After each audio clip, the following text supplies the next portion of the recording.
بسم اللہ الرحمن الرحیم۔ السلام علیکم پیارے دوستو۔ رسول اللہ صلی اللہ علیہ وسلم نے فرمایا ہے کہ جس کے سینے میں کچھ بھی قرآن نہ ہو وہ ایسا ہے جیسے اجاڑ گھر۔ فائدہ اس میں تاکید ہے کہ کسی مسلمان کے دل کو قرآن سے خالی نہ ہونا چاہیے۔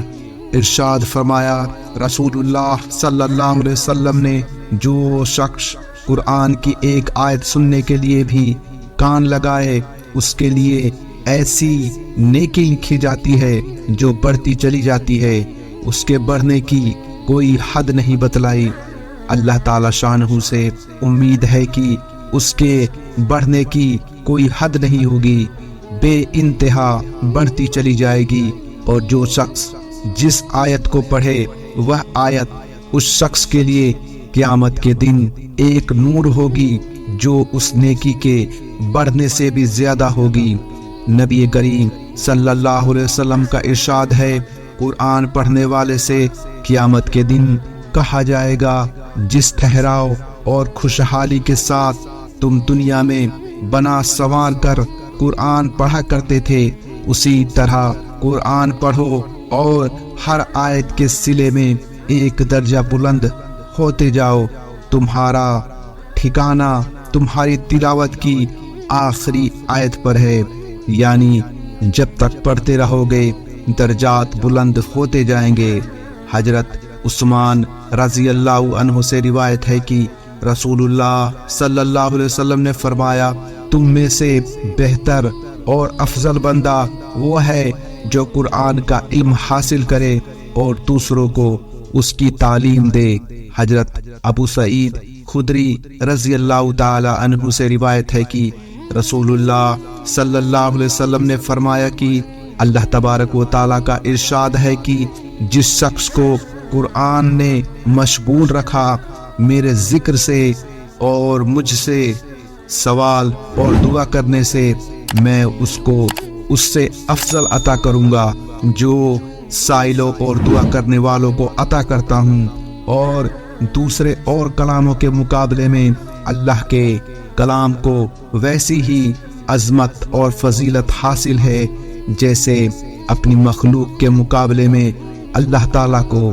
حضرت عبیدہ ملیکی رضی اللہ عنہ سے روایت ہے کہ رسول اللہ صلی اللہ علیہ وسلم نے ارشاد فرمایا، اے قرآن والو، قرآن کو اپنا تکیہ اور سہارا نہ بنا لو، یعنی اس کو سنبھال کر نہ رکھ دو، بلکہ دن اور رات کے اوقات میں اس کی تلاوت کیا کرو جیسا کہ اس کا حق ہے، اور اس کو پھیلاؤ اور اس کو دلچسپی اور مزہ لے کر پڑھا کرو اور اس میں غور و فکر کیا کرو۔ امید رکھو کہ تم اس سے فلاح پاؤ گے اور اس کا جلدی بدلہ لینے کی فکر نہ کرو۔ اللہ تعالی شانہ کی طرف سے اس کا عظیم ثواب اور معاوضہ اپنے وقت پر ملنے والا ہے۔ حضرت عائشہ رضی اللہ تعالی عنہا سے روایت ہے کہ رسول اللہ صلی اللہ علیہ وسلم نے فرمایا، جس نے قرآن میں مہارت حاصل کر لی ہو اور اس کی وجہ سے وہ اس کو حفظ یا ناظرہ بہتر طریقے پر اور بلا جھجک پڑھتا ہو، وہ عزت دار اور وفادار اور فرما بردار فرشتوں کے ساتھ ہوگا۔ اور جو بندہ قرآن پاک اچھا یاد اور بلا جھجک نہ ہونے کی وجہ سے جہمت اور مشقت کے ساتھ اس طرح پڑھتا ہو کہ اس میں اٹکتا ہو، تو اس کو 2 اجر ملیں گے، ایک تلاوت کا اور دوسرے زحمت اور مشقت کا۔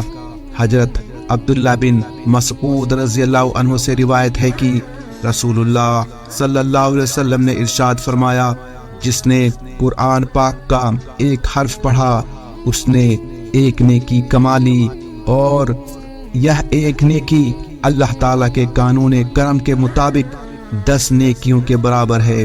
مزید وضاحت کے لیے آپ صلی اللہ علیہ وسلم نے فرمایا، میں یہ نہیں کہتا، یعنی میرا مطلب یہ نہیں ہے کہ الف لام میم ایک حرف ہے، بلکہ الف ایک حرف ہے، لام ایک حرف ہے اور میم ایک حرف ہے، اس طرح الف لام میم پڑھنے والا بندہ 30 نیکیوں کے برابر ثواب حاصل کرنے کا مستحق ہوگا۔ دوستو، ختم قرآن کے وقت دعا قبول ہوتی ہے۔ صحیح احادیث میں ہے کہ ختم قرآن کے وقت اللہ تعالیٰ کی خاص رحمت نازل ہوتی ہے۔ امام تفسیر حضرت مجاہد رحمت اللہ علیہ فرماتے ہیں کہ صحابہ کرام کی عادت تھی کہ ختم قرآن کے وقت جمع ہو کر دعا کرتے تھے اور فرماتے تھے کہ ختم قرآن کے وقت حق تعالیٰ کی خاص رحمت نازل ہوتی ہے۔ اور صحیح حدیث کے ساتھ حضرت حسن رضی اللہ عنہ سے منقول ہے کہ جب وہ قرآن مجید کی تلاوت ختم کرتے تو اپنے اہل و عیال کو جمع کر کے دعا کیا کرتے تھے۔ ایک حدیث میں ہے کہ رسول کریم صلی اللہ علیہ وسلم کا ارشاد ہے، جو آدمی دن رات میں 20 آیتیں بھی پڑھ لے تو وہ غافل لوگوں میں نہ لکھا جائے گا۔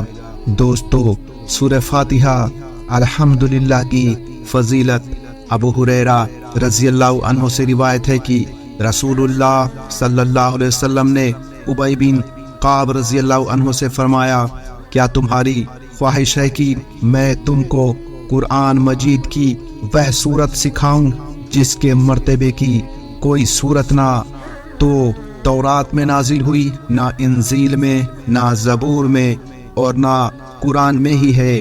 ابی رضی اللہ عنہ نے عرض کیا کہ ہاں حضور صلی اللہ علیہ وسلم، مجھے وہ سورت بتا دیں۔ آپ صلی اللہ علیہ وسلم نے فرمایا کہ تم نماز میں قرات کس طرح کرتے ہو؟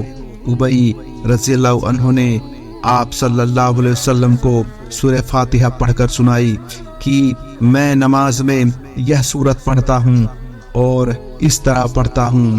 آپ صلی اللہ علیہ وسلم نے فرمایا، قسم ہے اس پاک ذات کی جس کے قبضے میں میری جان ہے، تورات، انجیل، زبور کسی میں اور خود قرآن میں بھی اس جیسی کوئی صورت نازل نہیں ہوئی۔ یہی سبزم من المثانی والقرآن العظیم ہے جو مجھے اللہ تعالیٰ نے عطا فرمایا ہے۔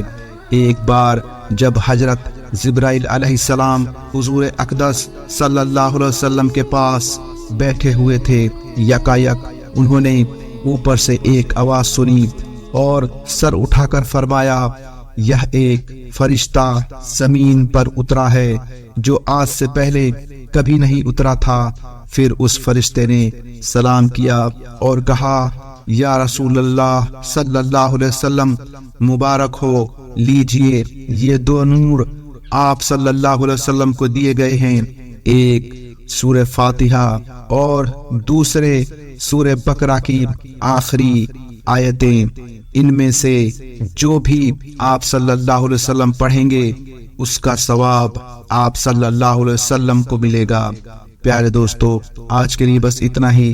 ہم امید کرتے ہیں کہ آپ کو آج کا یہ ویڈیو پسند آیا ہوگا۔ اس ویڈیو کو لائک، شیئر اور ایسی ہی ویڈیوز دیکھنے کے لیے چینل کو سبسکرائب کریں۔